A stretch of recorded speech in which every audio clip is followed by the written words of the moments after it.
અંકલેશ્વરના રામકુંડ ખાતે આવેલ શ્રી ક્ષિપ્રા ગણેશ 32 મુદ્રાઓ પૈકીની એક છે।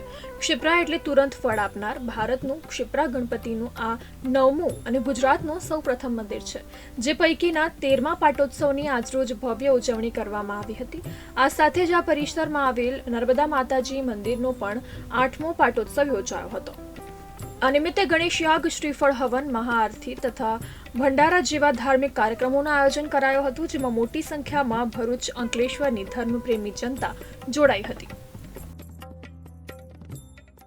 આજે 13મો પાટોત્સવ ગણપતિ દાદાનો, એમાં 8મો પાટોત્સવ નર્મદા મંદિરનો નિમિત્તે અમે લોકોએ ધાર્મિક કાર્યક્રમોમાં ગણપતિનું 1008થી હવન કરેલું હતું, તેમજ ભાવિક ભક્તોને આ પ્રસંગે મહાઆરતી પણ અમે કરેલી છે અહીંયા આગળ, તેમજ ભાવિક ભક્તોને જમવા માટેનું પણ આમંત્રણ આપેલું છે। બધા લોકોએ સારી રીતે સંપન્ન કરેલું છે।